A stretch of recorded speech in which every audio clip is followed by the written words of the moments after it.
Thank you very much. We've had a tremendous 6 months, and we've had a tremendous 2 weeks, which now is, I guess, 3 weeks. And we have a tremendous group of people here that have done a great, unified, beautiful job. I want in particular, because of what she's gone through this last few days, done an incredible job. As you know, Christy, I'm going to ask you to say a few words about Texas. The first person there was the first person I saw on television was you, actually. And you've worked great with the governor. It was terrific. And you might want to tell a little bit about the trials and tribulations, but we appreciate the job that you and everybody have done. You had people there as fast as anybody's ever seen. So really appreciate it. We all do. And maybe you could say a few words. Sure. Well, thank you, Mr. President. I want to thank you for your leadership. Texas is strong, and the people of Texas are incredibly strong. They've gone through something that is absolutely horrific, and it is heartbreaking to watch these families suffer the way that they are.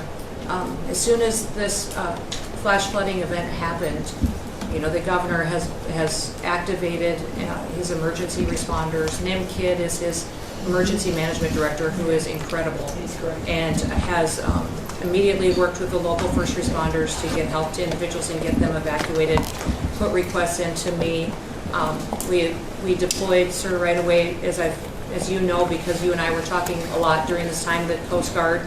We also had some assets out of Customs and Border Protection. Our BORTAC teams went in and helped with rescues and clearing debris so that we could get roads open and people get the help that they need. I think when I got there the most, sir, that day, as soon as I arrived on site, was getting a briefing from all the emergency responders, was just how unified they were in focusing on the fact that we're there to save lives. They were there to rescue people, find people who were still alive, and to reunify them with their family members. We as a federal government don't manage these disasters. The state does. We come in and support them, and that's exactly what we did here in this situation. FEMA went to an enhanced level immediately, but as soon as you signed the major disaster declaration, we were able to get them resources and dollars right away, just like you envisioned, through state block grants to help them with cleanup. And we're still there in presence, and FEMA's been deployed, and we're cutting through the paperwork of the old FEMA, streamlining it much like your vision of how FEMA should operate, and it's been a much better response to help these families get through this terrible situation. We still are looking for people. We're still looking for a lot of little girls and other family members that were camping along that river, and they will continue until they find every single person, and we will continue to help them and assist in that. I was surprised when I got there at the camp that day, right after this happened, the parents that were there, the parents that were looking for their children and picking up their daughter's stuffed animals out of the mud and finding their daughter's shoe that might be laying in the cabin, and just hugging and comforting people matters a lot. I'm extremely grateful for God's hand in that whole situation, because hundreds and hundreds and hundreds of people were saved. And this is a time for all of us in this country to remember that we were created to serve each other. God created us to take care of each other. And that when we do that, we are happier, we are more fulfilled, and we can walk alongside people on their worst day and help them get through it and come out the other side, knowing that we can continue to live a life that God has purpose for us. So they're grateful for you. Several times the day after the flooding, you and Melania were on the phone with me, and I want to thank you for that. And that meant the world. I was able to tell many of those folks that I had been visiting with you, and that you had said, whatever they need, Christy, let's deploy it and get it down there and be helpful. And on Sunday, when the families were waiting at a church to identify their children's bodies, Franklin Graham and I called in and prayed with the families and read some scripture with them, and he was incredible in making himself available to that as well. We'll be back down there in a couple of days and continue to do all we can, but this This is an unprecedented event. It really is. There's been tragedies like this around the country, but everyone is unique in different situations. And the response the federal government had supporting the state through this, I'm proud of the people that stepped up and immediately came. The Coast Guard, when they came in,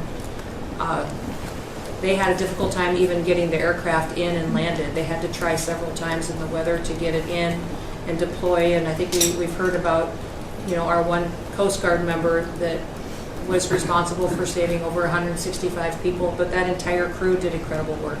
And all the first responders there did incredible work. And I know people are getting tired now, but they're getting reinforcements and volunteers are showing up. And I just want to commend the governor and his team for being the leaders. And they're so thankful that you're letting them make the decisions and manage the response like it should be. And then us supporting them with the resources of the federal government. We've already deployed dollars to the state, much like the block grants that you've talked about. Right. So very grateful for that, sir. There's never been a wave like this outside of the breaking of a dam. Because this was almost a wave that ended up being 30 feet high, more actually. Now with the dam you can understand it, but this approached almost with that speed. When you see a dam break, it's not a pretty sight. It wipes out everything, and this is the kind of thing that built up so fast. And it's happened 2 or 3 times before over the years, but not to this extent. But tell them when you met the father who was picking up the daughter's clothing. And I had walked through so the sad. cabin where all the little girls died, and I had kind of fallen apart in there, but I walked out of the cabin, and a gentleman was standing there, and he said, that man over there needs a hug. And so I walked over to him, and I hugged him, and I said, do you work here? And he said, no, my little girl was in that cabin. And he said, and I just found her best friend about an hour and a half ago. She had passed away. And he just fell apart. And so then we just hugged and talked for probably an hour about that. But then there was the grandpa was there looking for his granddaughter as well. There was a dad there of one of the counselors.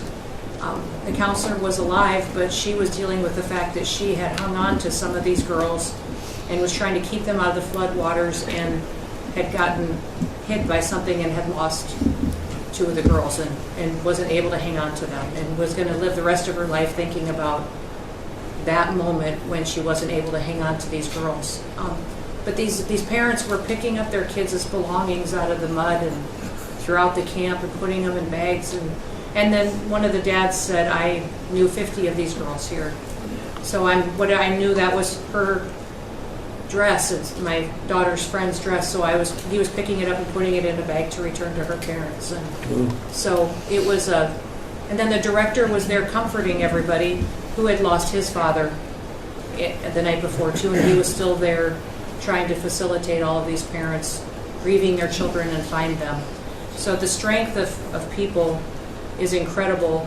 One of the things that I asked there today, that day, was that they all have escorts or counselors when parents come in. So from that point, that when they came into the camp, that they have somebody with them when they're going and looking for their children's belongings or looking for their children. And so, very emotional, but also just so tragic.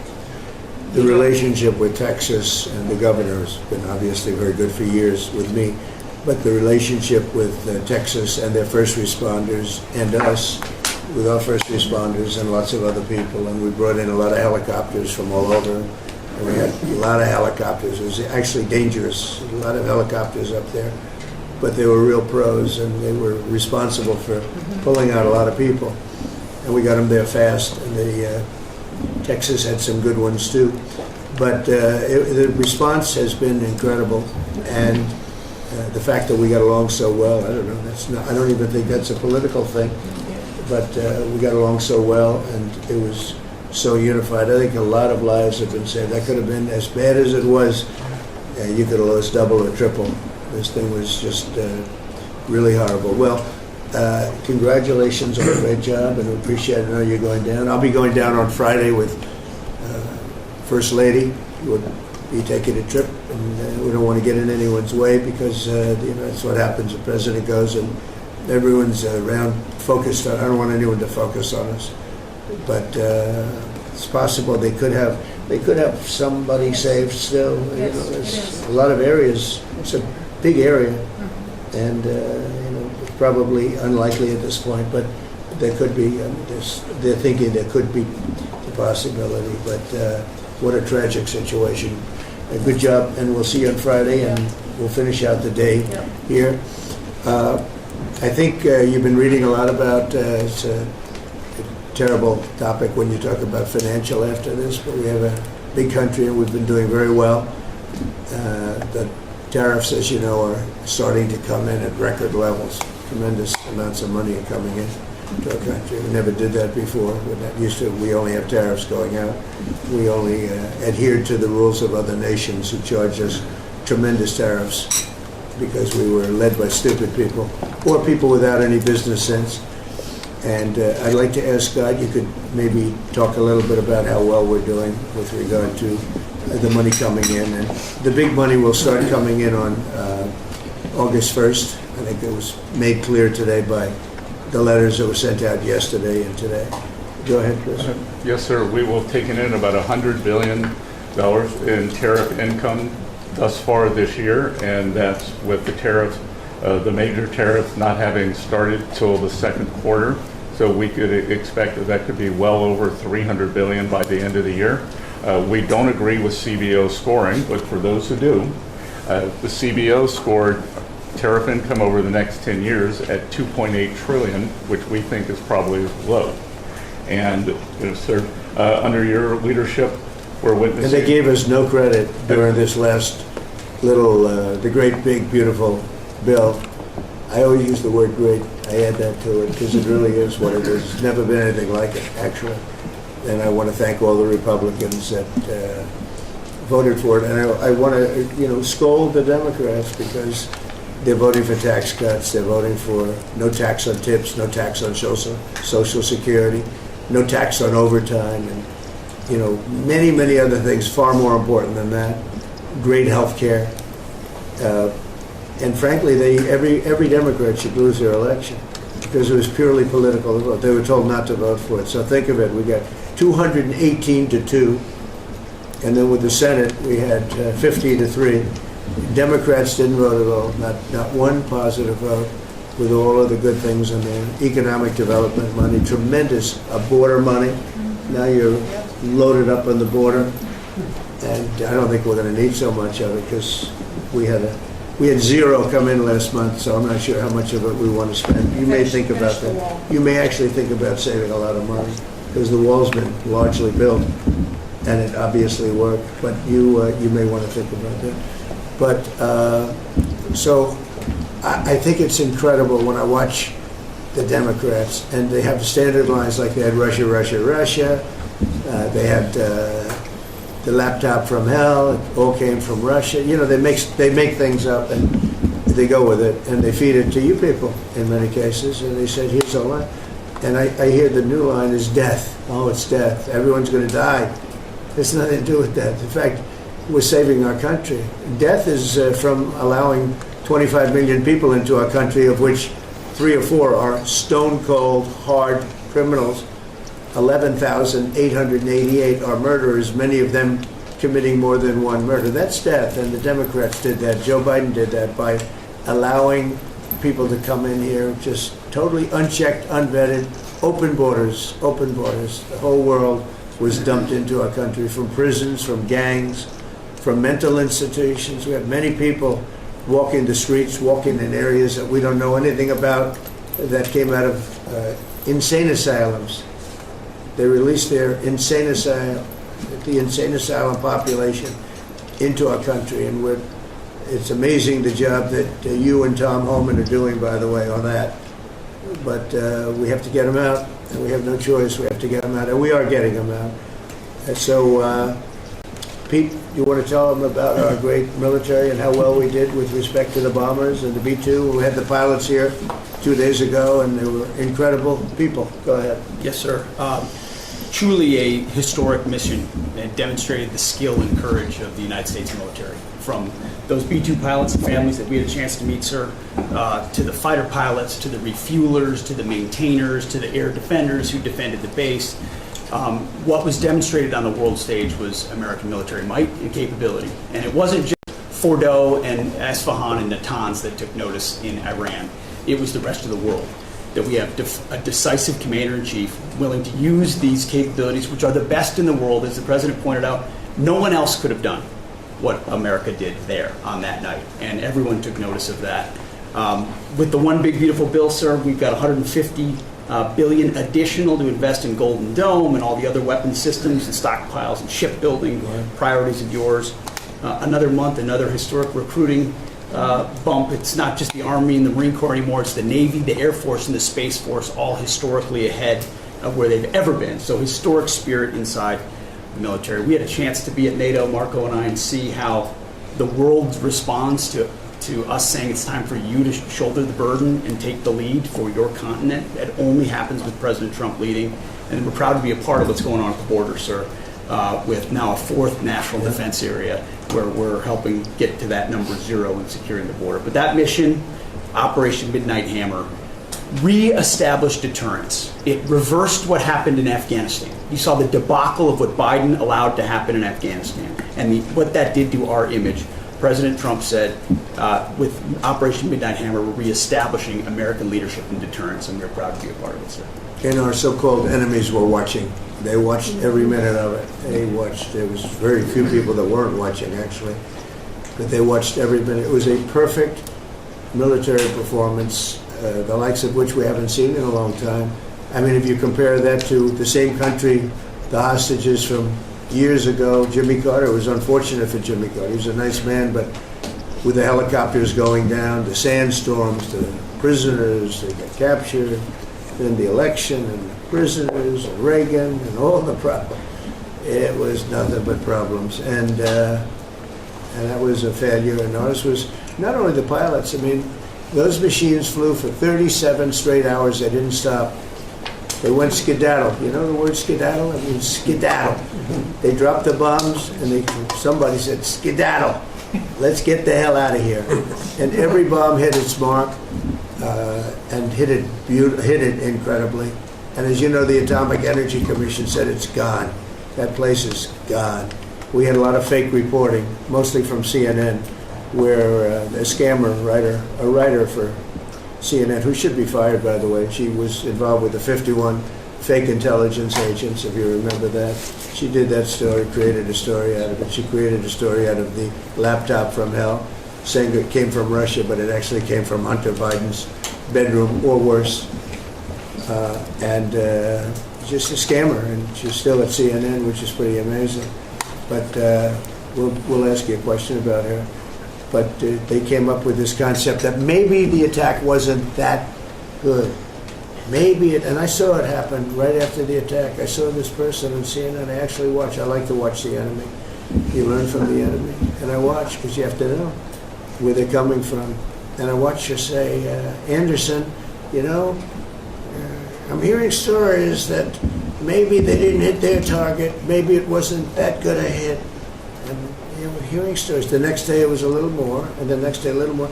After 3-4 days, she was saying, I don't know. I don't think it was that. Except by that time, everybody knew it was hit perfectly. The evidence is in the planes. The evidence the pilots are the best evidence. But they actually came out of their plane because they were here the other day, and they said, it was so sad. We did such a good job. We flew into very dangerous airspace. I'll never forget, we were in the Situation Room, and they said they have entered Iranian airspace, and everyone took a deep breath because they had more missiles pointed at them, but the equipment is so good, it's stealth, way up in the air, and it was stealth, and they went right through that, and they sort of, by the time they found out they were there, they were already gone.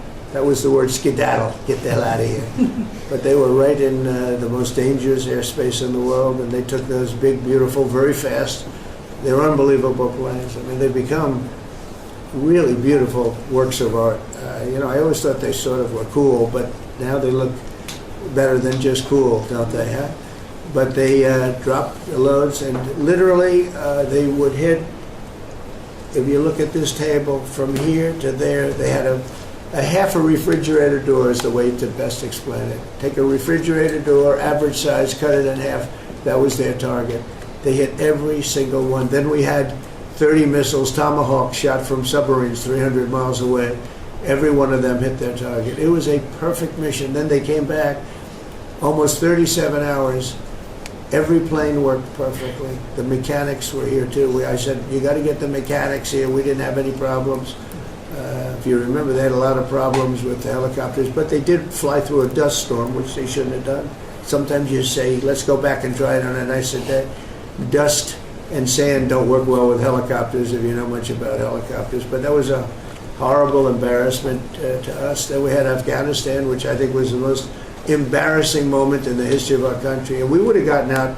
I was the one that got them down. I would have kept Bagram, the big air base, which right now is controlled by China, among the most powerful runways in the world, thick with concrete and steel.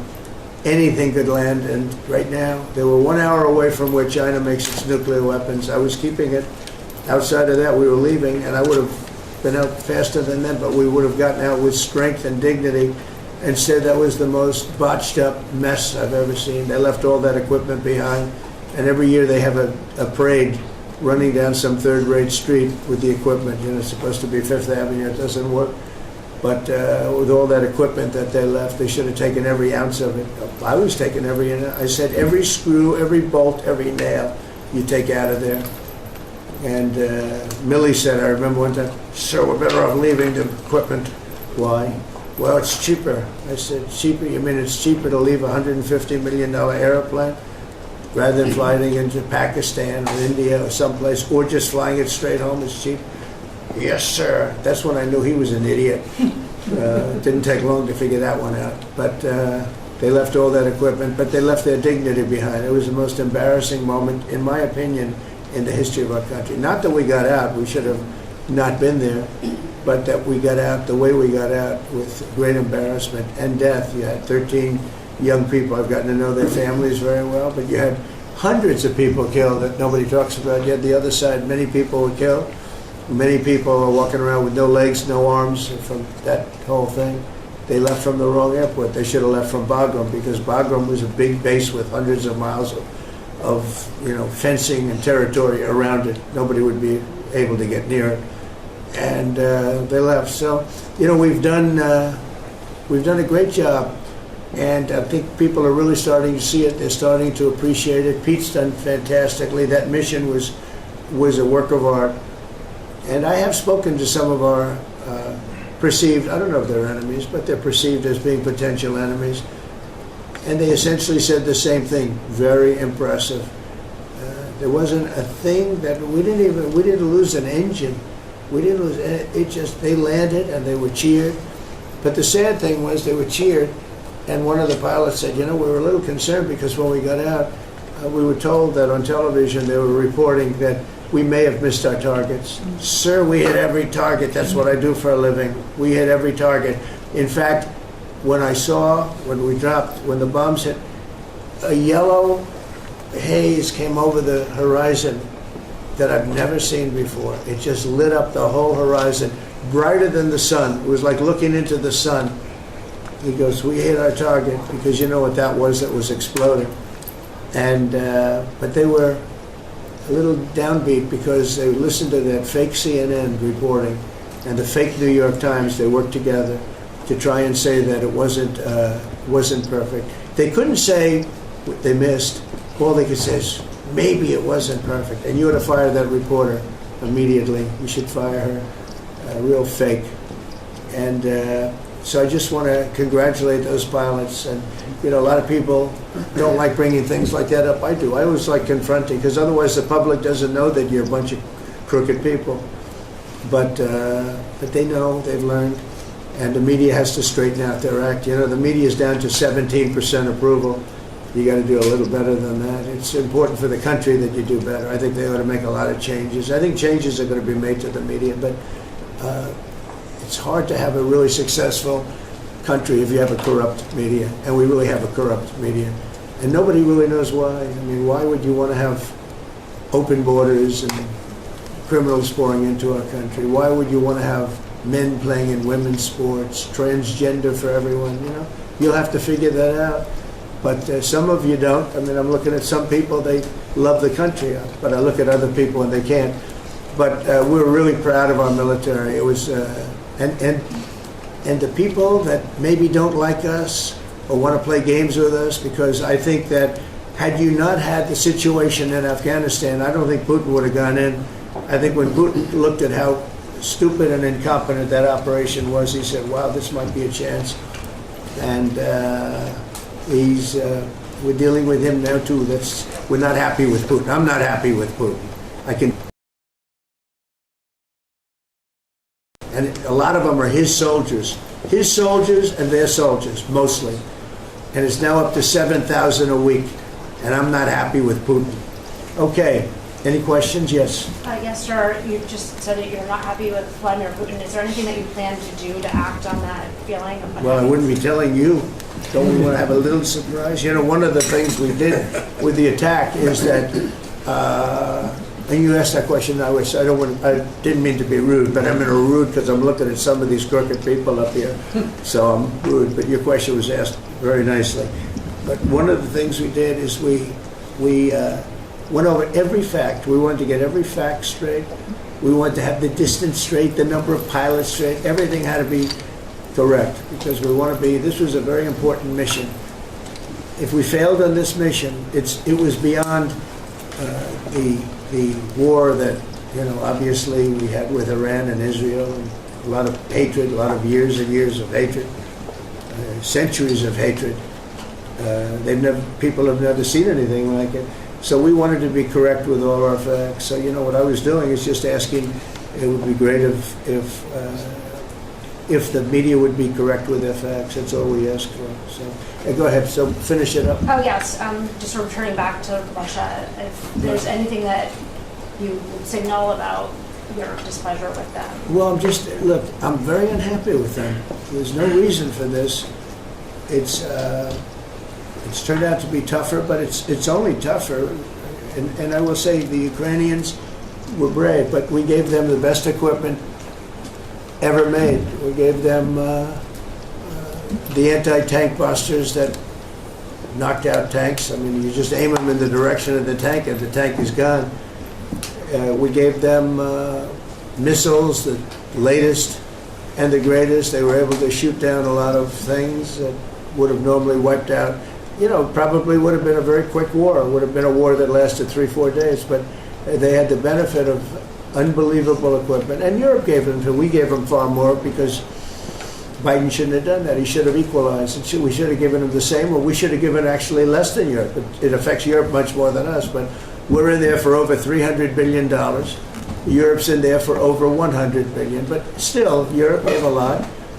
And I will say this, the Ukrainians, whether you think it's unfair that we gave all that money or not, they were very brave because somebody had to operate that stuff. And a lot of people I know wouldn't be operating it. They wouldn't have the courage to do it. So they fought very bravely. But we gave them the best equipment in the world. We make the best military equipment by far. There's nobody close. You look at other equipment from other countries, it's not even close. That's why everybody wants to buy our equipment. And that's why we're going to step up these contractors now that make it. And they're brilliant, but they make it too slowly. And we have to step them up, Pete, and let them make it at a much higher rate. Unfortunately, we have to do that. But if you look at our Patriots, if you look at our Tomahawks, if you look at our, well, what we do with tanks is, you wouldn't want to be driving a tank. You would feel nice and secure, but they are javelins, they're called. And I gave them the javelins. Remember they said Trump gave the javelins and Obama gave them sheets, right? They called Obama at that time. Barack Hussein Obama, if you haven't heard, did a terrible job. But that was a war that should have never happened, and a lot of people are dying, and it should end. And I don't know, we get a lot of bullshit thrown at us by Putin, for you want to know the truth. He's very nice all the time, but it turns out to be meaningless. Do you want to sanction him? Lindsey Graham has a sanctions bill on Russia. Do you want him to move ahead with that? I'm looking at it, yeah. No, I'm looking. The Senate is passing and passed very, very tough sanctions. But yeah, I'm looking at And it. you'd sign that? It's an optional bill. It's totally at my option. They passed it totally at my option, and to terminate totally at my option. And I'm looking at it very strongly. Yesterday you said you want to see more Go ahead, weapons. please. The Council of Economic Advisors released a new report saying that imported goods have actually decreased in price from December. I know, it's not through March. amazing. Well, my question is, With the tariffs. the Fed chairman keeps saying that tariffs are going to cause price increases. Are we the sure? prices just not Chairman passed of the through Fed? yet? Yes, exactly. Well, Are the prices, you do a better job than him. Are the prices just not passed through yet? No, I think what's happening is everything's evening out. You know, when we charge, see what people don't understand, the other countries have been charged, almost every country charges us tariffs. We had deficits with everybody for years, for decades. And we were like this big monolith that made bad deals with everybody. We rebuilt South Korea and we stayed there. It's okay, we rebuilt it and we stayed there. And they pay us very little for the military. I got them to pay billions of dollars, and Biden then canceled it when he came in. I said to South Korea, as an example, we give you free military, essentially, very little. And I think you should pay us $10 billion a year. And they went crazy. But they agreed to 3. So I got 3 with a phone call. And I was satisfied. I said, but next year we have to talk. And then we had a rigged election, and we never got to talk. And you know what Biden did? They probably went to him and they said, listen, Trump treated us terribly and we shouldn't be paying anything, and he cut it down to nothing. So that's what happens. It's ridiculous. That's the other thing. We're talking to countries about contributing to the military, not only just paying more in NATO, but contributing. We have 45,000 soldiers in South Korea. We have 45,000 soldiers in Germany, 52,000 actually. And that's a huge economic development for them. That's tremendous amount. That's like having a city. It's tremendous money for them, and it's a tremendous loss for us. So we're talking, in a very nice way, we're talking to them about it. It's very unfair. We supply the militaries to many very successful countries. I mean, South Korea is making a lot of money, and they're very good. They're very good, but, they should be paying for their own military. President Trump, could I ask you a question about Jerome Powell as well? And then a question to The question about what? Jerome Powell, and then I have a question for the Attorney General. Jerome Powell, who you've been pressuring to lower interest rates, he's facing accusations of lying to Congress, which is a potential crime about the... Oh, then he should resign immediately. We should get somebody in there that's going to lower interest rates. Do you want congressional Why don't you Republicans call to for his investigate- resignation? Do you want congressional Republicans to investigate? and It's pursue okay and with punish? me. I think he's terrible. I think, look, we're paying, I call him too late. T-O-O, too late, like Too Tall Jones for the Dallas Cowboys, right? Too late. He's always late. But he wasn't late with Biden before the election. He was cutting him like crazy. It didn't help too much, did it? But he was cutting him like crazy before the election with Kamala and Biden. He was trying to get them in, I guess. I don't know. He was recommended by somebody that worked for me. I like you better. If I could ask the Attorney General a question too, President Trump. Sure. Your memo and release yesterday with Jeffrey Epstein, it left some lingering mysteries. One of the biggest ones is whether he ever worked for an American or foreign intelligence agency.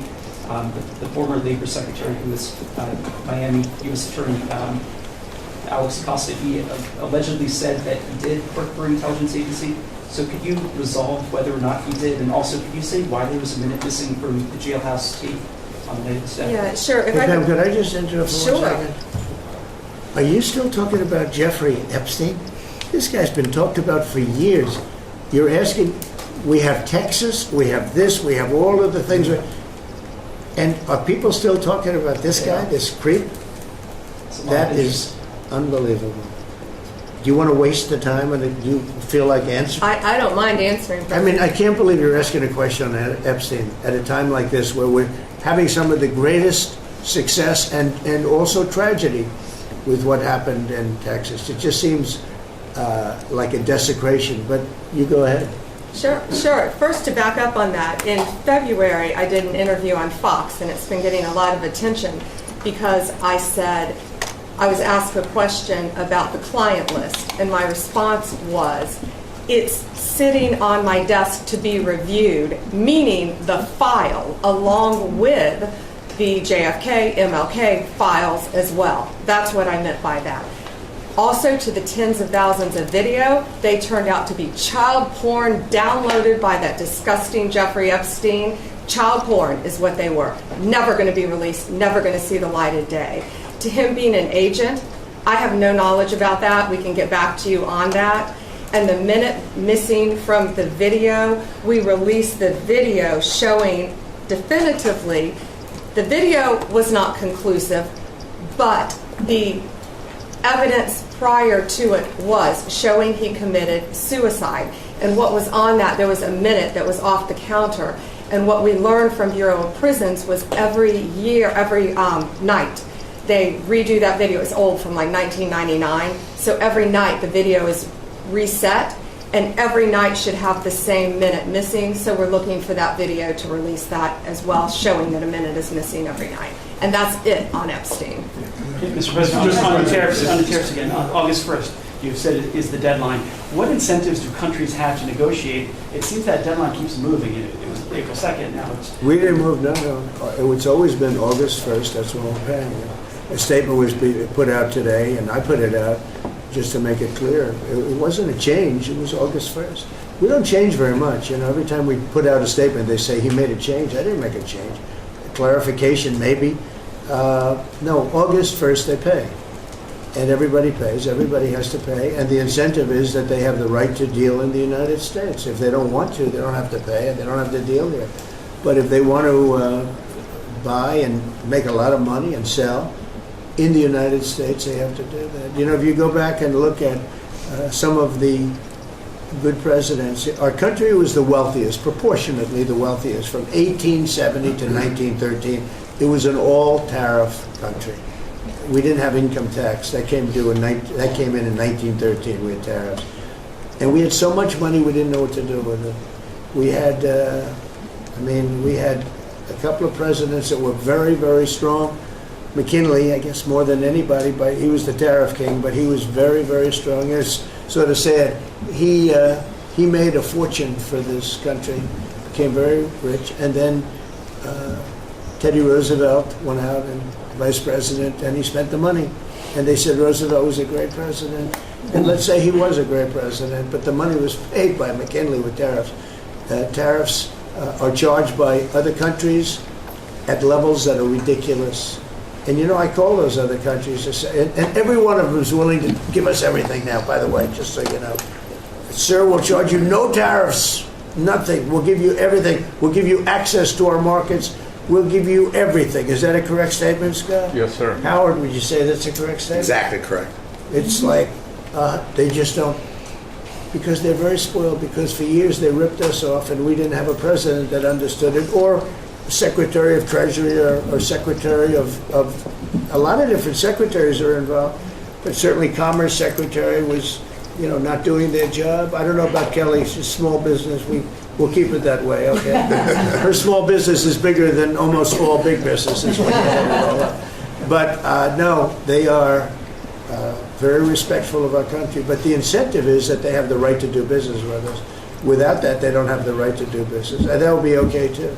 And with the You said flurry of last week, deals, Mr. President. will we hear in the next 24 hours, will we hear a flurry of deals? Yeah, we have a lot of them going out. But the deals are mostly my deal to them. We're picking a number that's low. We don't want to hurt them. And fair. We're picking a number that's lower than, in most cases, lower than what they charged us. But it's amazing when you've paid all this money for years and they get one president that's a little bit different and a little tougher on this subject, and they're willing to drop everything they've been charging us for years and years. We have countries going, we will have you don't have to pay any tariff to come in and do business. They're giving us total access to their countries. They gave us no access to the country.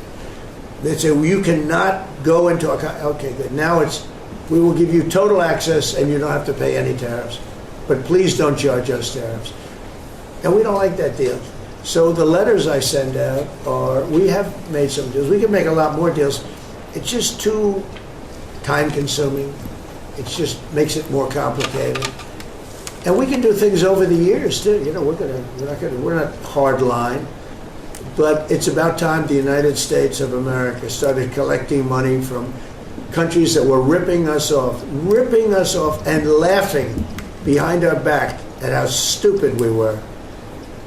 Okay? Thank you. Mr. President, Mr. President. Yellow, in the yellow. On the tariff issue, so you talked about India coming, but then a couple of days ago, you issued a new tariff threat to members of the BRICS countries for Yeah. if they aligned with anti-American policies. 10% charge. That would be India, Brazil. That's right, they have to pay 10% if they're in BRICS. Because Right. BRICS was set up to hurt us.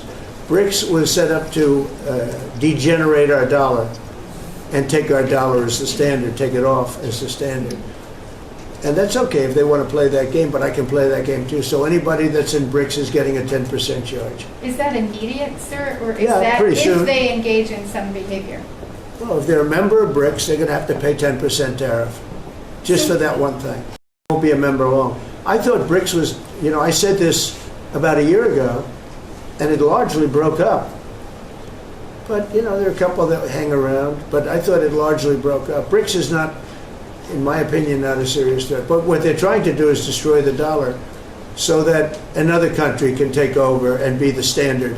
And we're not going to lose the standard at any time. If you have a smart president, you will never lose the standard. If you have a stupid president like the last one, you would lose the standard. You wouldn't have the dollar as you. And if we lost the world standard dollar, that would be like losing a war, a major world war. We would not be the same country any longer. We're not going to let that happen. The dollar, you ever hear the expression, dollar is king?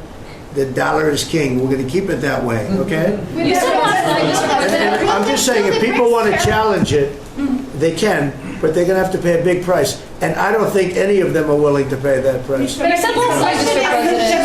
Red dress, please. Thank you, Mr. President. Are you optimistic about reaching a tariff deal with the European Union soon? Well, the European Union has been speaking to us, Ursula and the whole group, and they've been very nice. They treated us very badly until recently. Now they're treating us very nicely. It's like a different world, actually. They've treated us very badly. They were among the toughest to deal with. Actually, in many respects, they were much worse than China. Look at what they do to our companies. They sue Apple. They sue Google. 17 billion they got from Apple on a lawsuit that they didn't have a case. They have, judges that are European Union judges. And they take so much money away from our country in terms of that, in terms of other things that they do. They're very tough. But now they're being very nice to us. And we'll see what happens. We're probably 2 days off from sending them a letter. We are talking to them. I just want you to know, a letter means a deal. A lot of people say, we got 200 countries. We can't meet with 200 countries. We have a few trusted people that know what they're doing, that are doing a good job, but you can't do it. You have to do it in a more general way, but it's a very good way. It's a better way. It's a more powerful way. And we sent them a letter. You read the letter. I think it was well crafted. And mostly it's just a little number in there. You'll pay 25%, 35%. We have some at 60, 70. Those are ones with massive, where we have massive trade deficits because they've treated us very badly. But I would say in every case, I'm treating them better than they treated us over the years. Don't you agree with that? I could have done much. I could have been much harsher. I don't want to do that. We want to have relationships, but in every case, they treated us far worse than I'm treating them. I'm treating them very good. I could go higher with the tariffs, but I don't want to hurt them. That's why when you just read it, you come up with the number. It's so incredible that prices are actually going down. Just so you know, when I got in, everyone said, eggs are going through the roof. I was in for about 4 days, and they started screaming at me about eggs. I said, that's Biden's problem. I didn't know about eggs.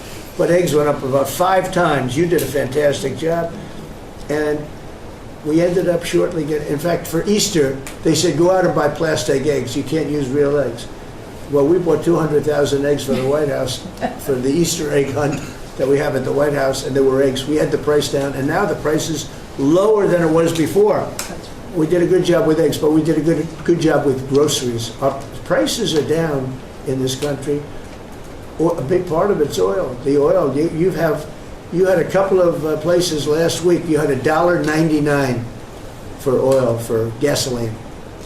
Nobody thought they'd see that. I want to get it lower if I can, but we've done a good job. You've done a very good job. Do you want to say a couple of words about that, you and Chris, about what's happening with energy? Well, absolutely, but I would say on the pricing side, President Trump, the fact that you've endorsed and supported a policy of energy dominance, that sends a signal to the market that we're going to have more supply. You talked during the campaign about inflation being a country buster. You've broken the back of inflation in 6 months, among all the other things you've accomplished. We have no inflation. And we've got, and then heading into the 4th of July, these were the lowest gas prices at the pump in 4 years. And again, for Americans, this is like hundreds of billions of dollars that stay in their pockets because we lower the price of gas at the pump. And when we lower the price of energy, it lowers the price of food. It lowers the price of the clothes you wear. It's the biggest thing. It's the biggest thing. It's like a big tax cut. When you get energy down, every 50 cents is like a massive tax cut, and we've gotten it down much below that. You know, we had great energy, great low prices, everything else when the election turned over. I'm trying to be nice about it. It turned over, shockingly, but nevertheless it happened. Energy started going up, and it went up really bad, and then he went back to the Trump policy. The problem was they didn't know how to do that, and he lost it. He lost that sucker. That big sucker was out of control, and his energy prices went way up, and that's what caused it. But it was also stupid spending. They spent money like, they used to use the term drunken sailors, but I won't use that term. Although it is very descriptive, I won't use that term. I refuse to use it. But they spent money at levels that nobody had ever seen before, and trillions and trillions of dollars wasted on the Green New Scam, greatest scam in the history of our country, other than maybe Russia, that might have been. But the Green New Scam was the single greatest scam in the history of our country, and continues to be, but it's weakened badly. It's hobbling along because people are finally getting it. But they spent trillions of dollars on the Green New Scam, getting nothing for it. Devised by a couple of young people that weren't even good college students, you know? Not even good students. Check out their marks. Can you clear something up? Can you clear something up, Mr. President, on what you said last night? Not for CNN. You said you want to send more arms. Go ahead. You said you want to send more arms to Ukraine. Mr. President, in the last jobs report, the manufacturing jobs actually lost 7,000 jobs. When will the investments that you've been talking about have an effect? Well, they're building the plants now. About 7 have started. We're going to have hundreds started within a short period of time. Lee Zeldin, who may be the most important man in this room, I'm sorry, but he's the one that gets the permits, whereas he's the one that has to get the permits for the plants and the factories, and permits that used to take 5 years, he's getting in record-setting times. AI, we're leading China a lot in AI, and if we go with this, you know, I'm allowing the plants to build their own electric. I'm allowing them to become an electric utility, so they can produce their own electricity, because we need double to be successful with AI, which is the biggest thing now. We need double the electricity that we have, which is hard to believe. We need even more than that. And they're building plants with their own electricity substations. They don't have to use the grid. And anything they build extra, they're putting into the grid. So we're supplying the grid with brand new electric sources. And you know, it's funny, when they came to see me, they never even asked for that. I told them about it. The reason they didn't, they thought that was an impossibility. You're not allowed to build your own electric. These are massive investments that are being made in building electricity for their plants. And they're going to have, I think, Doug, a lot of electricity left over. And that electricity is going to be passed into the grid and give us no more, you know, like you look at California. They have blackouts and brownouts every week. They're totally out of control. They have a really incompetent governor. Where's Chris? Is he here? Do you want to speak to the subject? Yeah, I think a huge thing in the One Big Beautiful Bill, Mr. President, because of your leadership, is the ending of these subsidies, as you call them, the Green New Scam. That saves our country $500 billion over the next 10 years. But American taxpayers were paying twice. They were paying that money, $500 billion in the subsidies, and they were paying more expensive electricity price. If you subsidize something, you should at least lower the cost of it. But in this case, we were subsidizing something and paying more for it. So the One Big Beautiful Bill had two huge things: ending wasteful spending, Wind, solar, and batteries combined are 3% of U.S. total primary energy. 3%. For $1 trillion, another $500 billion coming. It's just not a good investment, hurting our businesses, hurting our consumers. And the one big beautiful bill also unshackled oil, gas, and coal development in the United States, onshore and offshore. Secretary Burgum has been working tirelessly on how, by getting the government out of the way, private businesses will develop more resources in the United States, lowering costs for American consumers and making much better leverage for the United States to help our allies abroad and reduce the power of our adversaries abroad. So just a huge win on the energy front all around, and I thank you for your leadership. We're setting records now on energy, and there'll be nothing compared to what they'll be in about a year from now, but we're setting records. And wind is a very expensive form of energy. It's very bad for your beautiful surroundings, the plains and the valleys, and the birds are dying all over the place. You know, the whole thing is a disaster. They're almost exclusively made in China. Not that I have anything against China, because I don't have a great relationship with President Xi, but I asked him, how many wind farms do you have? He makes them, but they don't have a lot of wind farms, I'll tell you, very, very few. And wind is tremendously expensive and is very ugly. And if you own a house that's inside of a windmill, your house is worth less than half. And you hear noises. And interestingly, in New England, you probably read, where for 50 years they had 2 wells washed up. 50 years. And last summer, they had 14 washed up. Now, I'm not saying that's the wind farm that was built, but maybe it is, right? Probably is. It's tremendously expensive, and it can only be done with subsidy. You know, I know a man that's in that business, and one of the biggest in the world actually runs a company that builds these stupid windmills. And he said, I hate the business because it's the only energy where you need subsidy. He said, energy shouldn't need subsidy. You should make money with energy. So wind. The other one is the solar, those big solar fields. They're taking our farmland. Our farmers are like mortified by it. They hate it. It's very, very inefficient and very ugly too. You know, probably better than a windmill, but you go around and you see all these things that are 3 miles long by 3 miles wide, and you say, what the hell is that? And it's a lot of plastic from China. It's plastic, black plastic from China. Now, we want to be smart. We're going with, look, China right now is building 58 coal-fired plants, 58, big ones. They have 62 on the books to build. We've reintroduced clean, beautiful coal, because, you know, you can do a lot with coal now. Clean, beautiful coal, and natural gas, and all of the other things that we have. But we don't want wind, and we don't want solar, because they're a blight on our country. They hurt our country very badly, and smart countries don't use it. Solar sounds good, I will say, and I like, on occasion, you'll see a roof which is made out of solar brick, but it's a smaller use. We need the kind of thing that's going to fire up our plants, and it's not going to be wind, you know, that is very intermittent, as you probably know. But they've spent a fortune. They've spent trillions of dollars on this stuff, and I'll just give you one other story. A friend of mine is a very successful guy. He went back to see his mother in Minnesota. Hadn't seen her in a long time, and he wasn't back for 10 years, which isn't a nice story. I mean, you don't see your mother for 10 years. She's got some difficulties, which I know the guy, he does have some difficulties. He's very successful, but probably not the nicest person. It was actually longer than 10 years, but he went back and he told me he wanted to go and look at the valley. There's a valley in Minnesota that he thought was so beautiful. And I hadn't seen it in a long time. He was driving along the road and said, oh my, I'll use the word gosh, oh my gosh. He said, oh, he said it looked like a junkyard. He had 159 windmills. They were all over the place. Some were old, some were newer, different companies, different shapes, different sizes, different colors. Many of them were terminated. Terminated meaning closed. You can't take them down because the environmentalists don't let you bury the blades because they're made out of a fiber they say is bad for the earth. So they want you to put them up, but they don't let you take them down. But many of them were turned off.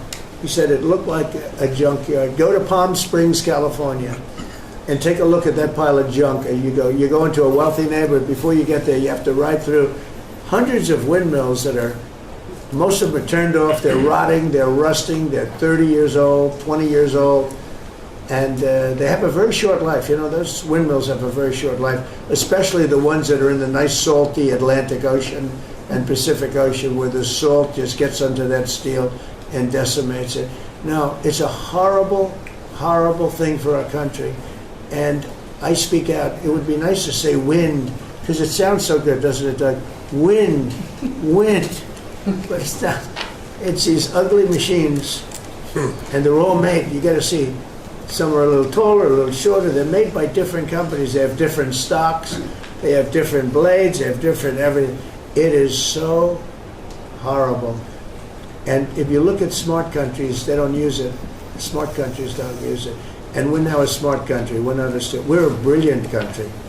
We're not smart. We're brilliant now. We're going to be a brilliant country. We have to be, because we have to catch up for some really stupid people that did a bad job. Yes, Brian? Yes, Mr. President, I've got a quick comments and feedback as a native Texan, someone that I grew up bringing my kids to a camp very near the affected camp now. Thank you on behalf of Texas. I've gotten hundreds of messages that want to thank. Listen, if you're in the cabinet room, you can tell the president and his team on behalf of Texans, thank you so much for the quick response and the loving and the hugs. I saw that you gave. Two quick questions. I saw a Palestinian senator. His name is Schumer. He's a good Palestinian. No, he's a Palestinian. He's become a Palestinian. He's abandoned the Jews. But I saw him say, it's Trump's fault. Yeah, that's right. It's Trump's fault. He was actually, do you ever see John Lovett's The Liar? Where he goes, yeah, I went to Harvard. That's right. This was Schumer. He goes, yeah, it's Trump's fault. That's right, it's Trump. I actually saw that stupid guy try and blame it on me, and I said, man, that's a tough one to take. But his career is limited, because I hear AOC is going to beat him, and she's no bargain either, by the way. Go ahead. Well, I'm just saying that's an example of an America First team effort to get this country back. So that's what America First looks like for the viewers watching us at home. Two questions. It looks like we have a rogue judge, an Obama-backed rogue judge that is attempting to block the funding to Planned Parenthood, which the big, beautiful bill cuts off the funding to Planned Parenthood. Any plans to challenge that? Okay. Absolutely. Yes, I we're on figured you would it. say. We're on it. And I texted, I believe, I talked to yesterday Secretary Lutnick and Secretary Besson. I reached out to you to let you know that we were on it in the big, beautiful bill. Wonderful. And then my I second... let her handle that question. I said, go ahead, handle that question. I'll toss it to her. Then my second question was Secretary Rollins. You did an amazing press conference today in front of the Department of Agriculture. You talked about the Farm Act and the need to get China out of our country, owning farmland. For the viewers at home that might have missed that, can you recap what that means to national security to make sure we can grow our own food? Well, thank you, Brian. Sir, if you don't mind. Yes, this morning Secretary Hegseth, Secretary Noem, and Attorney General Bondi and I had a press conference at the USDA. I just happened to have a chart in case it came up, but obviously the Chinese owning of farmland in our country is a massive national security issue. And for the media, you can see the yellow is where all of the farms have been purchased over the last number of years. And the red is around all of the military bases where that farmland has been purchased. So this is a massive national security issue. The press conference this morning included 3 of our greatest governors as well, Sarah Sanders from Arkansas, Jim Pillen from Nebraska, and Bill Lee from Tennessee. The states have begun taking a leadership role to ban the purchasing of China farmland. Obviously, Congress needs to step up and catch up, and we're going to be working alongside of them as well. We have some of our members, great members of Congress there, but it is time, and I think that this morning was symbolic of many things. The first of this administration working every day to effectuate President Trump's leadership and unequivocal support of America First. But second, just how close we are as a cabinet. I don't know in any other administration that you'd have 4 cabinet members at the USDA on a Tuesday morning when it's about 110 degrees outside with the sun beating down on us talking about, sir, your vision. So I think it was a great day. It was just the start. There's an executive order coming and some other things coming behind that. But protecting America's farms isn't just about protecting our farmers. It's also about national security. So that's what we discussed this morning. I do want to say that I think we have had a really good relationship with China lately, and we're getting along with them very well. They've been very fair on our trade deal, honestly, and I hope we're going to have a great relationship. It's a big, strong, powerful country. We're more powerful than they are. We have much better military equipment than they do, but we are getting along with them very well. I'm getting along with President Xi very well. We speak often. And with all of that being said, and I understand what you're saying, but I think we're getting along with China very well. Mr. President, you want to send more weapons to Ukraine, as you said last night. Last week, the Pentagon paused some shipments of weapons to Ukraine. Did you approve of that pause? We want to put defensive weapons because Putin is not treating human beings right. He's killing too many people. So we're sending some defensive weapons to Ukraine, and I've approved that. So who ordered the pause last week? I don't know. Why don't you tell me? I think that's a question for the Go Pentagon. ahead. Mr. President, on immigration, the Secretary of the Agriculture did say this morning that undocumented workers would not be covered by any amnesty of who are working on farms. You had said maybe that the ISA folks won't go after those folks on farms. So which is it? There's no amnesty. What we're doing is we're getting rid of criminals, but we are doing a work program. Do you want to explain that, please? Yeah, this morning we talked about, of course this was a top of mind question, this morning we talked about protecting the farmers and the farmland, but obviously this president's vision of no amnesty, mass deportation continues, but in a strategic way, and then ensuring that our farmers have the labor that they need. Secretary Chavez-DeRemer has been a leader on this. Obviously this comes out of the Labor Department, but moving toward automation, ensuring that our farmers have that workforce, and moving toward an American workforce. So all of the We've above. got to give the farmers the people they need, but we're not talking amnesty.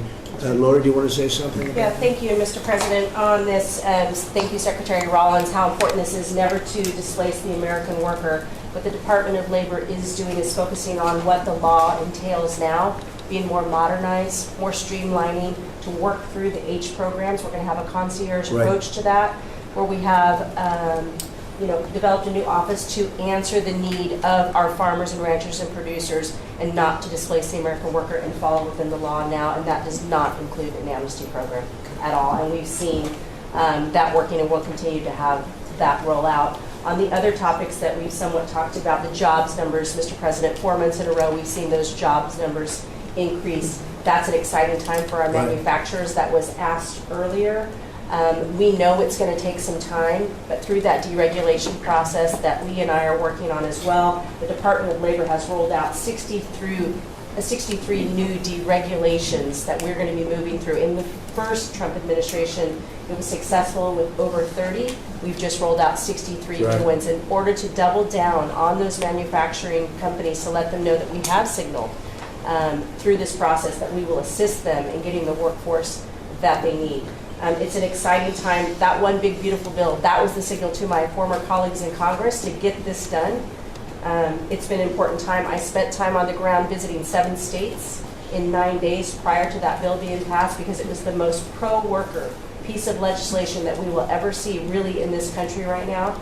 No tax on tips, no tax on overtime, no tax on Social Security. That matters to the American worker, because we don't want to take their money and give it back. We want them to keep more of their hard-earned dollars in their pockets currently, and that's what they're excited about. And as I move forward with this tariff talks, I heard a company, orthopedic company in Indiana, say to me, for the first time since you have taken office, Mr. President, their increase in their bottom line by 8% since these tariff talks have happened. Good. Not one company has said the president is not doing a good job. These tariff talks are working. They're feeling it on the ground. The media has told a false story, because what's happening on the ground is positive, and that's what we're seeing in these jobs numbers. So I really, through the Department of Labor, to come in behind all the secretaries and build this workforce is going to be key to the American worker. So thank you for what everybody did this last week.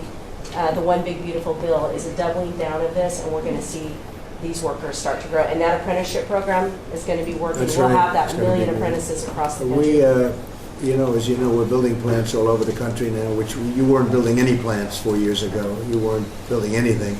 But those plants, when they open up, it's going to be, you'll see numbers like you haven't seen ever.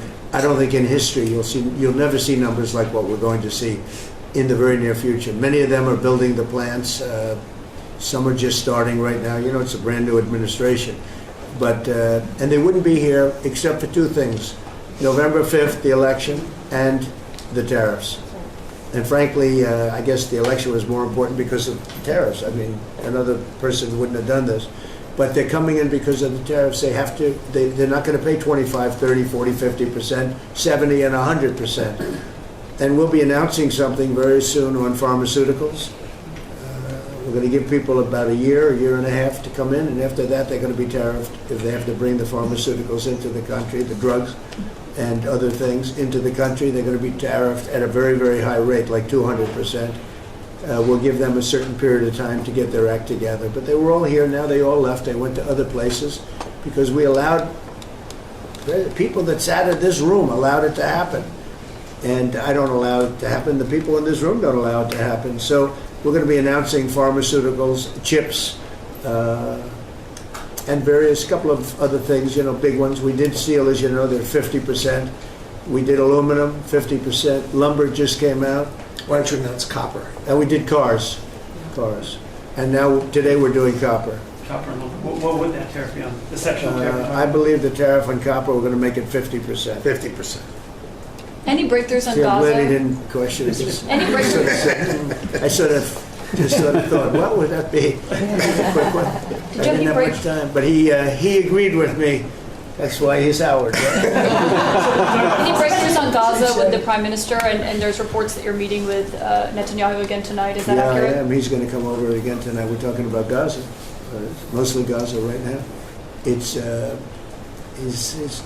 been very unfairly treated. I think what they've done to him in Israel is very unfair, having to do with this trial. I think, you know, he's a wartime prime minister, had an unbelievable outcome, and I think he's been treated very unfairly. But he's coming over later. We're going to be talking about, I would say, almost exclusively Gaza. We got to get that solved. Gaza is a tragedy. It's a tragedy. And he wants to get it solved, and I want to get it solved, and I think the other side wants to get it solved. Steve, could you talk on that, please? We're in proximity talks now, and we had 4 issues, and now we're down to 1 after 2 days of proximity talks. So we are hopeful that by the end of this week, we will have an agreement that will bring us into a 60-day ceasefire. 10 live hostages will be released, 9 deceased will be released. We're meeting at the President's direction with all the hostage families to let them know. And we think that this will lead to a lasting peace in Gaza. And you're doing a good job. It's a tough one. A lot of hate, you know. It's long-term hate. But we think we're going to have it solved pretty soon, hopefully with a real solution, a solution that's going to be holding up.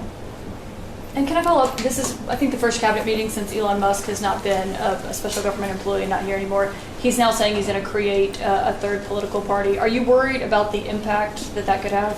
No, I think it'll help us. It'll probably help. Third parties have always been good for me. I don't know about Republicans, but for me. Are you second guessing any of the cuts that Doge made? Since you described him as off the rails the other day. We cut hundreds of billions of dollars with Doge. We could have done it differently. I would have done it differently a little bit, maybe, but it was something that we saved a lot of money. You can always second guess. I guess some of the people in this room maybe would have done it slightly differently, and some would have done it exactly the way it was done. Yeah. But it was dramatic, and it was important, and we found a lot of things like billions of dollars given to people for environmental protection, where they had $100 in the account, like in Atlanta, Stacy, and then you had another one with 20 billion here, and 20 billion here, and 2 billion here, and 15 billion, and Lee, you might want to mention just a couple of those things.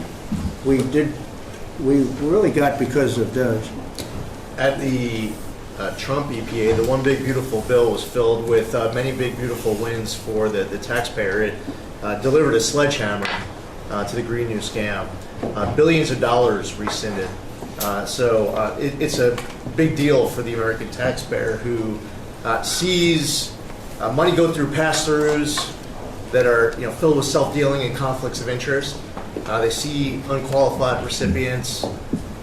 They see reduced agency oversight, and they want accountability with their tax dollars, and they got it. So in the example of the Stacey Abrams connected NGO, they received $100 in 2023. They got $2 billion in 2024. They had to complete training on how to develop a budget that was put into their grant agreement. They, out of nowhere, started paying a CEO $800,000, a COO $450,000, 22 people making over 150 grand. Out of nowhere, this is tax dollars. So money go through pastors, through other pastors, through other pastors, and we lose oversight over it. And you see that it's going to former Biden officials, it's going to former Obama officials, it's going to Democratic donors. And we're not here saying we want to take money from a left-wing NGO and give it to a right-wing NGO. We want to give it back to the taxpayer. This is about us being good stewards of American tax dollars without any apology or regret. That's why President Trump was elected last November. Because there were a whole lot of people who maybe they hadn't voted Republican in a long time. Maybe they didn't even vote for President Trump the first time around in 2016, but they're regretting that vote from 2016 and they were making it right in 2024. So the One Big Beautiful Bill gave us the tools to rescind billions of dollars more. We're seeing hundreds of thousands of dollars that'll get wasted per electric vehicle as an example of this money that was going through it. They gave $50 million to a group called Climate Justice Alliance. They say that climate justice runs through a free Palestine. The Biden EPA gave $50 million to a group that says that climate justice runs through a free Palestine. We say that you're going to spend $1 in the name of remediating an environmental issue, then spend $1 on remediating an environmental issue.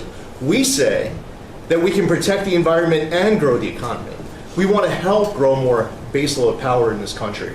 So why is it that it took this long for this team to get assembled, to be able to fix the mess that we inherited? But gosh, we love showing up at our jobs every single day, first thing in the morning, because all day long we get things done for the American taxpayer. And Congress did its part last week by passing One Big Beautiful Bill to deliver this accountability and to cut off the Green New scam. So maybe it's a bad day for Stacey Abrams. Maybe it's a bad day for all those well-connected Democrats getting paid off. But you know what? God bless America. Because at the end of the day, President Trump is here, J.D. Vance is here, and the greatest cabinet ever assembled to deliver that much-needed and highly demanded accountability.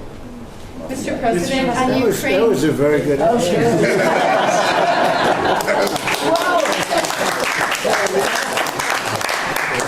and that's from the heart. That's from the heart. On Ukraine, the Ukrainians have asked the International Court to go after Russia for using toxic chemicals in the fight. Germany and Germany and the Netherlands have had intelligence saying that. What does U.S. intelligence believe, and what do you believe about the use of chemical weapons? And would you agree that that's a case for the court in The Hague? Well, I'd ask John maybe to discuss it, if you'd like, John. Mr. President, obviously chemical weapons, if it's documented and its use, it's illegal. It's against all international laws of armed conflict and treaties. And obviously I can't share in this room with this audience the intelligence that I can share with you privately, but obviously you're not going to stand or allow for any violations of international law by anyone. That's right. Thank you. Could I ask Sean to Department of Transportation, Sean Duffy, former great congressman, very popular, decided to go out and make a couple of bucks. He made a lot. Then he got bored with that, though. He likes serving people better, the people. And could I ask you to just discuss a very important subject to me, and that's the modernization of our equipment at airports so that planes aren't crashing into each other and bad things don't happen. It should have been done many years ago. We were going to do it, and then the election precluded that, unfortunately. But we're doing it now. Could you tell them where we are? Yeah, if I could start with Newark. You guys all covered what happened in Newark. We had outages for a couple of 30-second outages a couple months ago. We have, in 2 months, Mr. President, it's historic speed, laid new fiber lines for communication. and tested those in the next month. So those new lines for the Philly Tracon that controls the Newark airspace, they're up and running. Great. Lightning fast speed. That's very good. June was the most on-time June ever in the history of Newark for air travel. So that's going incredibly well. By the way, we shouldn't have dealt with this because Joe Biden and Pete Buttigieg had moved the center from New York to Philadelphia. They didn't test the lines. They didn't do the work, which is what brought us all these problems. But in the big beautiful bill, we got $12.5 billion. This is a historic investment in air traffic control. And so what the money is going to allow us to do is move from copper to fiber all over the country. So new copper lines. We think we can do that in a year and a half to 2 years. We have radar that dates back to the 1950s, some of it from the 60s and 70s. We get brand new radar across the country as well. We have some infrastructure money to build TRACONs and centers, the in-route centers that control the traffic across the country. So this is a massive new start to rebuild air traffic control. And again, this is dilapidated. Americans think that their government takes care of them and makes investments that are necessary to make the country work. And for 30, 40 years, the investments were made. And so under your leadership and direction, we are making those investments. And per your direction, right now we are interviewing what we could call a general contractor or an integrator.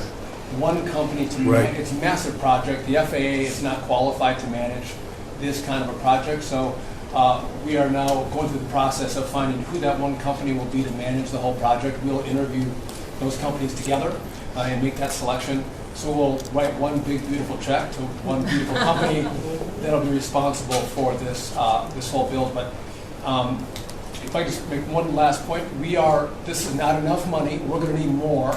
But this is a massive new start. The biggest investment. We'll need some more money on top of it, but a great start from the big beautiful. It's a starter. It was very important to us. And just to cover that, there have been accidents, and my pilots, I would often hear them say, "Oh, good," and they would use a different system, a different country to land in New York.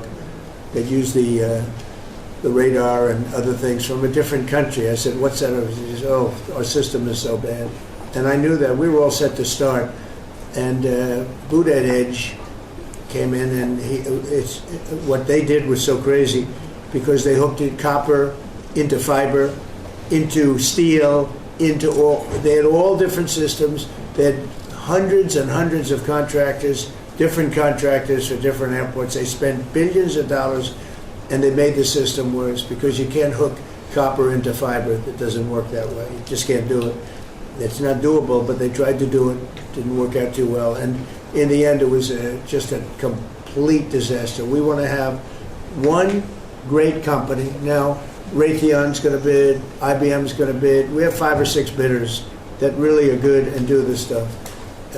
And we want one, because I know about overruns. I look at the railroad out in California, headed up by one of the worst governors in our country, who I used to get along with actually, but he's just, when you lose 25,000 houses and you would have had your cities burned down. If we didn't step in, Los Angeles would have been burned to the ground. But you look at that, and I said, I really know how to build, and you got to have one guy, one contractor, one great one, whether it's IBM or Raytheon is good, but you have 4 or 5 that are really, really great, and they're all bidding against each other. But you don't want to have one doing the wire and one doing the digging and one doing the demolition and then they were all saying they all blame each other because they're saying they were late and therefore you have to pay me millions of dollars more money. I know the system so well, and we're going to have a great company do the whole thing. We're going to get a fantastic price. Maybe we'll get them. They're very big and very strong, and maybe we'll get them to make a contribution toward getting it done at the right price. But we're going to have a great system. When we finish, we will have the best system on earth, done by one of the 2 or 3 best companies. There are only a few companies can do this. This is not. But if you would have seen what this other group did, they were going crazy. They had, I heard 3,000 contractors. And then when it all came together, guess what? It didn't work. It's a disaster. So we're going to have in a pretty short period of time, it'll take us about 2 years to build it, and we'll have a contract given out probably over the next couple of months. We have some great bidders, some great companies that want to do the job. You're going to have great air traffic control. Just to make one last point on this. So the last administration signed a contract with an American company to fix the copper to fiber, and that contract was a 15-year contract. The system is failing today, but that's how idiotic and incompetent the last administration was. And under your leadership, we're saying, listen, we don't have time. We don't have 15 years. We don't have 5 years. We have to do it right now. And so the president always talks about on time and on budget. We have embraced that. We are going to be on time and on budget. And by the way, you mentioned a train out in California. Stay tuned for, probably give us 5 days and you'll have an answer on what's going to happen with the $4 billion that we potentially have invested on a train that's going to go nowhere. It's going to be $120 billion that'll never connect San Francisco to LA. Again, the last administration wasted so much money on projects that never work. If you're going to have high-speed rail, you're going to invest billions, we should actually have high-speed rail in America, not boondoggles that fund political friends and allies. And they had from San Francisco, inside of San Francisco to inside of Los Angeles. Should have never been built because airplanes do it better. And you could drive it. You could drive it. No problem with driving it. The roads aren't even crowded. So they were going to do this. Somebody's idea. Somebody got paid off a lot of money and they started it. It was going to cost a very small amount of money. And it ended up costing literally hundreds of times what the original. And now what they did is they said, well, going into the city is too big a deal. So we'll leave it 25 miles short of the city. So now they're leaving it. They're not going to finish it, really. It's not the same project. So now they're leaving it outside of San Francisco and outside, short of each. They just want to get it done, and it's, I've never seen cost overruns. You know, if you have a cost overrun of 10%, you should be ashamed of yourself. 20%, you should not do any more jobs. This is a cost overrun of 2,000%, something like that. It's unlimited, and it's not finished. And maybe it will never get finished. And I told Sean, look at it from every standpoint, but we don't want to, you know, we have federal money going into that, and it's like throwing it out the window. So whatever you can do to stop it. $15 billion and not one track has been laid. $15 billion and we're 16 years into the project, not one track. Mr. President, Mr. President, do you? On New York, you're the most prominent Republican in the country from the city. What do you want? And anywhere else too. I don't want to be a wise guy, perhaps. Maybe Marco. But how do you want Republican voters in the city to vote in the upcoming mayoral election? Should they vote for Eric Adams? Should they vote for Sliwa? Should they pick someone else? Look, number one, you have a communist running, and you shouldn't vote for him. He's a disaster. He's leading.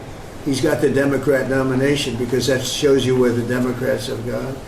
He actually wants to take over the grocery stores of John Catsimatidis, who's a great guy, a rich guy, grocer, does a good job, wants to take over. He actually called me the other day. He's concerned his stores are going to be taken from him, and they won't be run like John runs them. Believe me, he runs a good operation. But he actually said he wants to run his own grocery stores.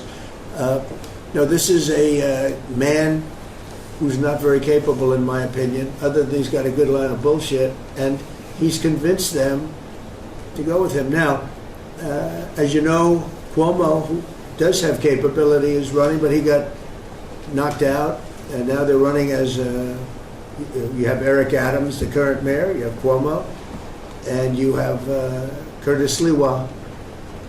And Curtis runs every 4 years. He seems to be a fixture on the running scale. But you know, it's I'm not getting involved. But I can tell you this: I used to say we will not ever be a socialist country, right? Well, I'll say it again: we're not going to have. If a communist gets elected to run New York, it can never be the same. But we have tremendous power at the White House to run places when we have to. We could run D.C. I mean, we're looking at D.C. We don't want crime in D.C. We want the city to run well. Susie Wiles is working very closely with the mayor, and they're doing all right. I mean, in the sense that we would run it so good, it would be run so proper, we'd get the best person to run it. The crime would be down to a minimal, would be much less. And, we're thinking about doing it, to be honest with you. We want a capital that's run flawlessly, and it wouldn't be hard for us to do it. And we've had a good relationship with the mayor, and we're testing it to see if it works. But New York City will run properly. We're going to bring New York back. I love New York. I loved New York for a long time. Then we had a bunch of crooked people in there. You have an attorney general who's a total stone cold crook, New York State, Letitia James, a total crook. All they do is want to go after political opponents. They do what's ever expeditious for them. She's the one that took out Cuomo because she wanted to run for governor, and then she ended up getting 1% of the vote. She polled at 1%. She dropped out, went back to attorney general. You have a lot of crooked things going on in New York. We're going to straighten out New York.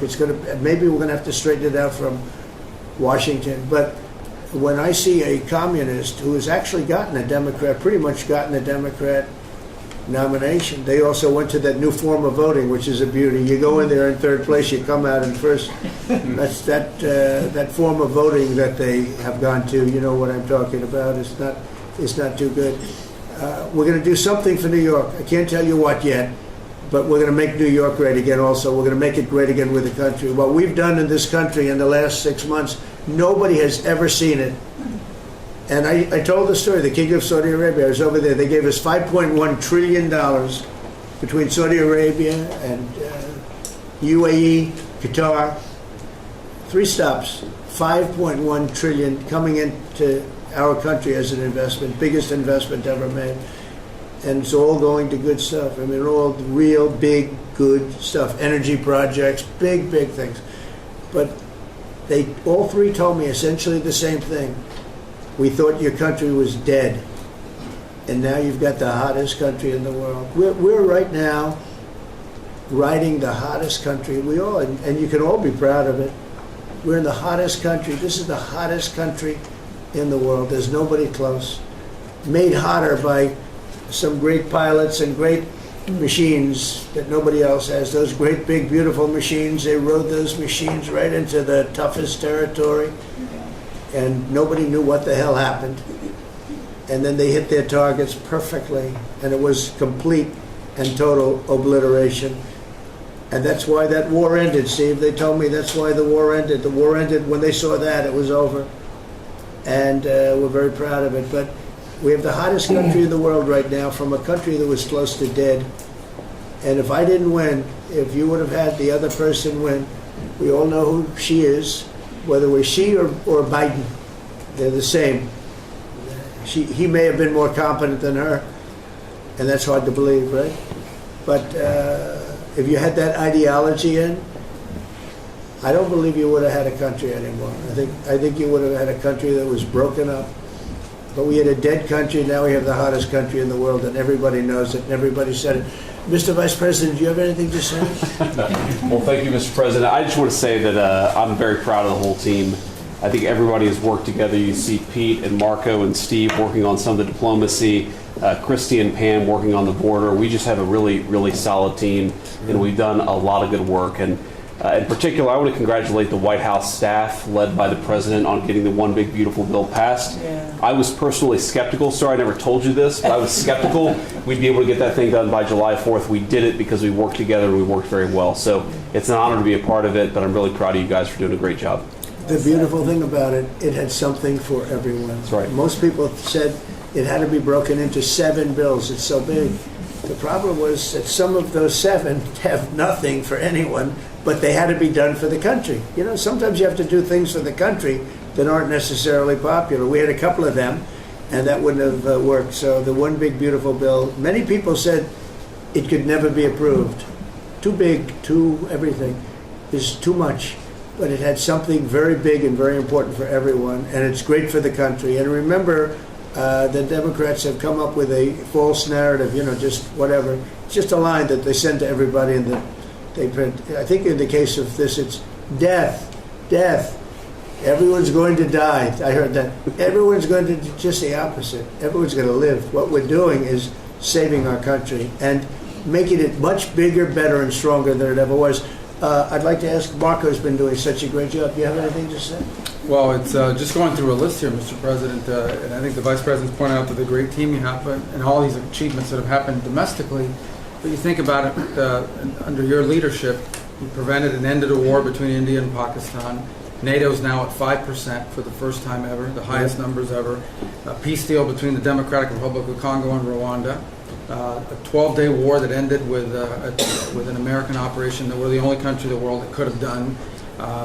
Hopefully, pretty soon, a peace deal between Azerbaijan and Armenia. The entire Middle East and the infrastructure of it has the potential now to change because of Syria and Lebanon, and it hasn't even been 6 months. True. It hasn't even been 6 months, so it's a great testament to your leadership in this.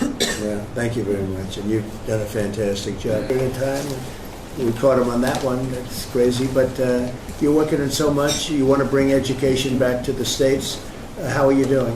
Well, absolutely, and thank you for the opportunity. I think on the big, beautiful bill, what we saw, with school choice, that's finally on a national basis at the state level, but there are opportunities now for scholarships, more and more of them for kids who are in schools. It's going to be a big turnaround.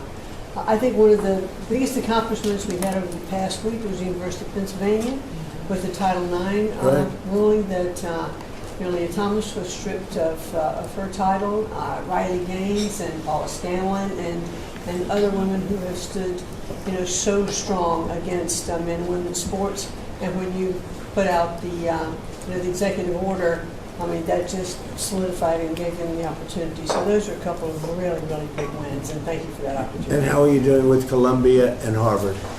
We're negotiating hard. I think we're getting close to having that happen. It's not wrapped up as fast as I wanted to, but we're getting there. Okay, good. And you've done a fantastic job. Thank you very much. It's been a good team. Yep. You have a great around team. this table, a lot of people have helped with that. That's right. Thank you very much. Maybe just in closing, we spent a lot of time, effort, very little money on this room. This is called the Cabinet Room. It's been here for a long time. And it had some pictures that were not many of them and not very good ones. And I actually spent time in the vaults. The vaults are where we have a lot of great pictures and artwork. And I picked it all myself. I'm not very proud of it. That's Andrew Jackson, great Andrew Jackson. That's a gentleman named, and we call him President Polk. He was sort of a real estate guy. He was, people don't realize he was he was a one-termer, but he was a very good president. But, and I'm not sure I should be doing this, he actually gave us the state of California. So I'm not sure, maybe he won't be there for long. But if you notice, the frame is the exact same size almost as the other one is Andrew Jackson. So that was a part of the reason too, I have to be honest.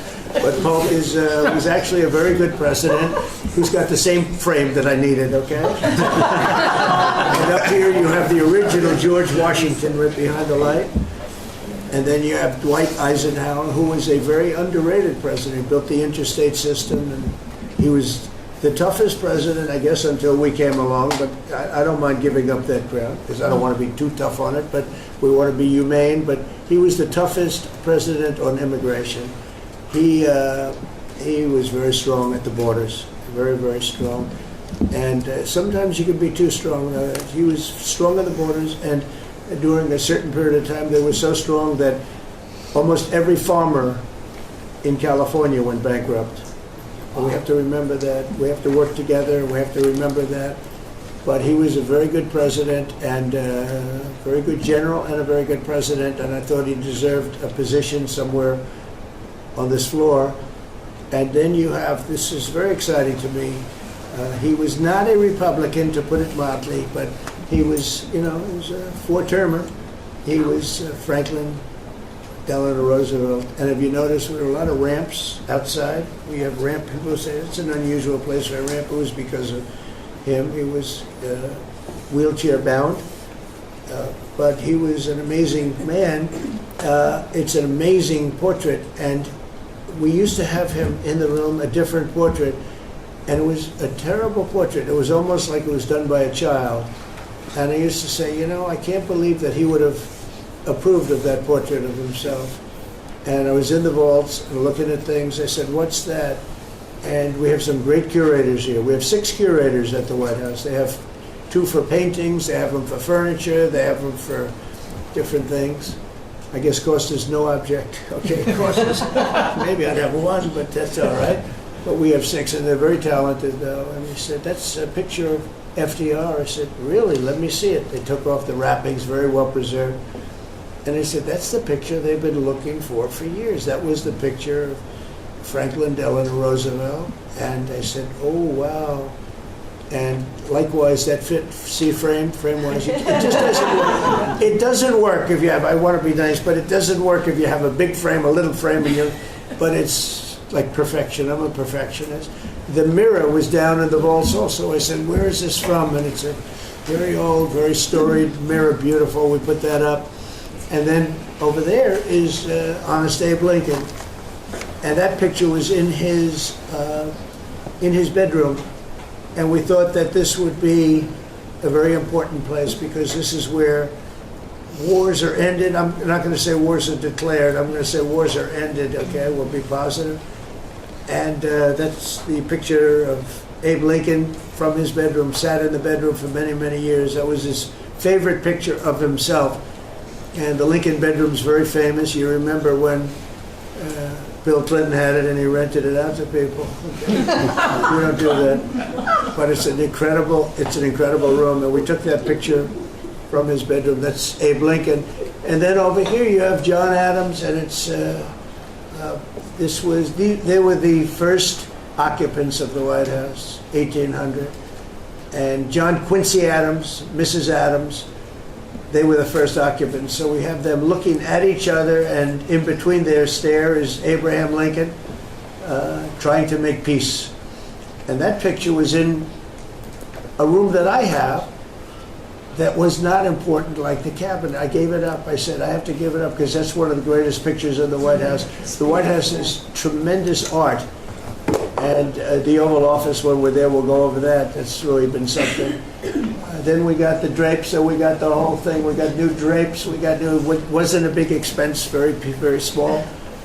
And we took some of the chinaware and silverware and trophy-ware, they call it, from the vaults, and we had it cleaned up. Hadn't been shined up in 100 years. Some of this has sat in the vaults for over 100 years. Amazing. Wow.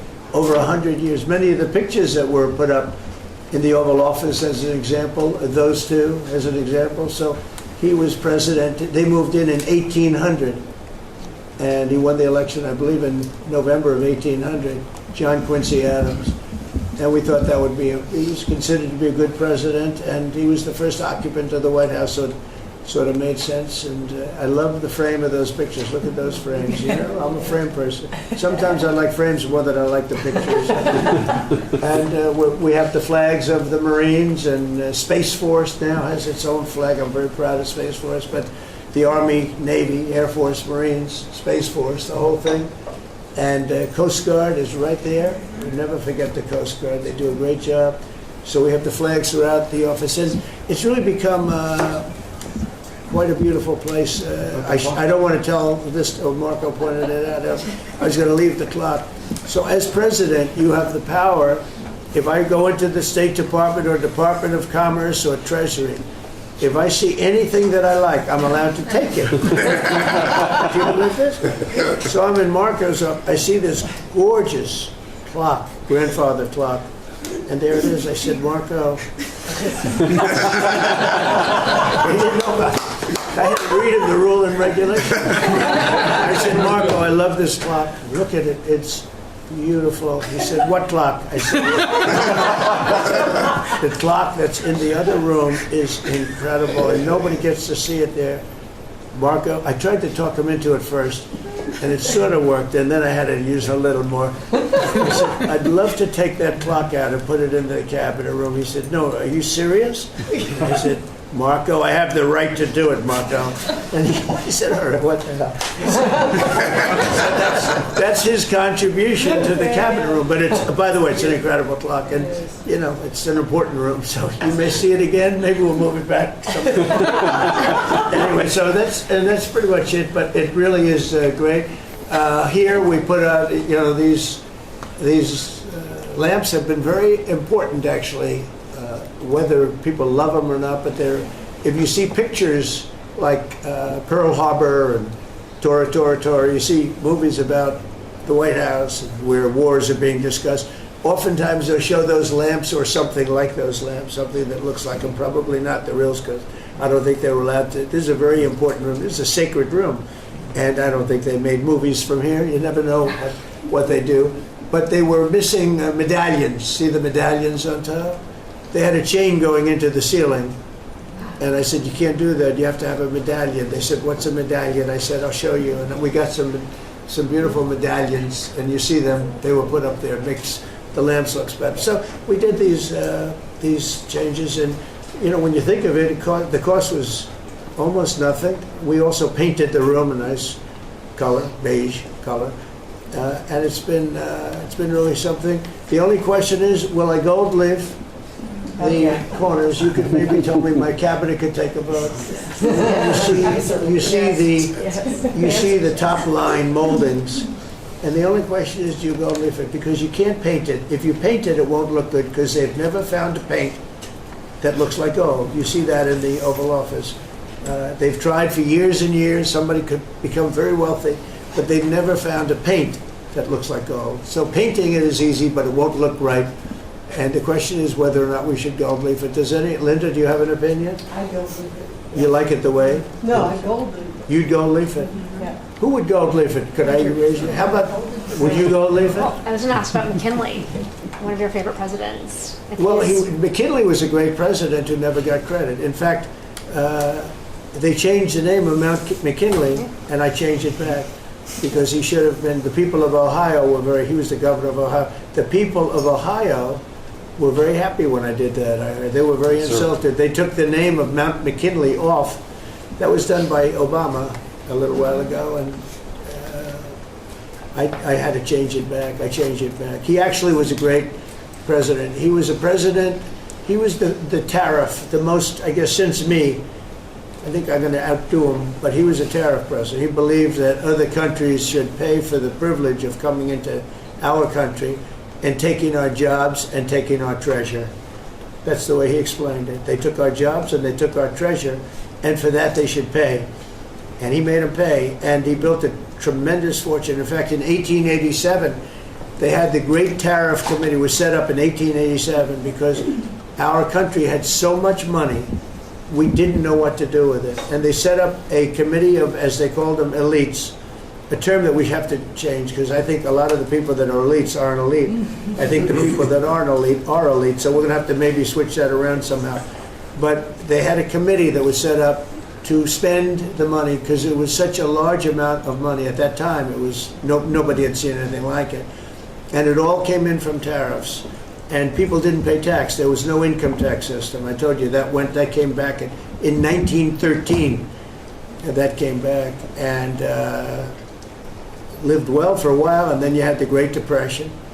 And then later they tried to bring back tariffs, but the whole thing was, this was after the Depression. It was one of the great misconceptions. Is people like to say, oh, but it was during the no.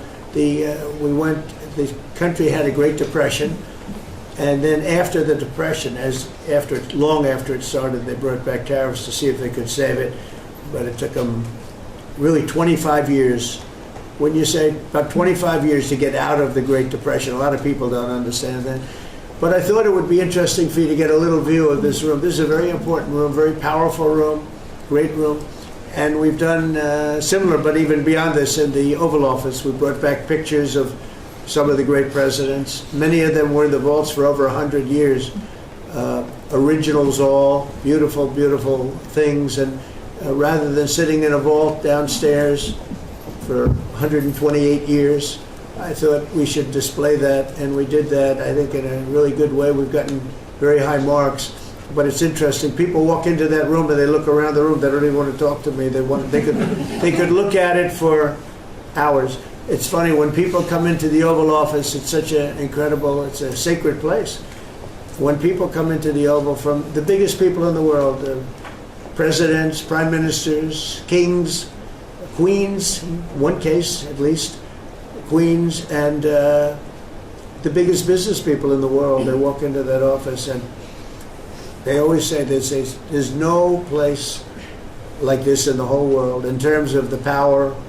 I mean, it's beautiful and all, but there are other beautiful offices. You have businessmen that have offices that are, full floors of office buildings, floor-to-ceiling glass, and they walk in there and they say, there's no place like this anywhere in the world. There's no place. And, it's what it represents, maybe more than the physicality of the room.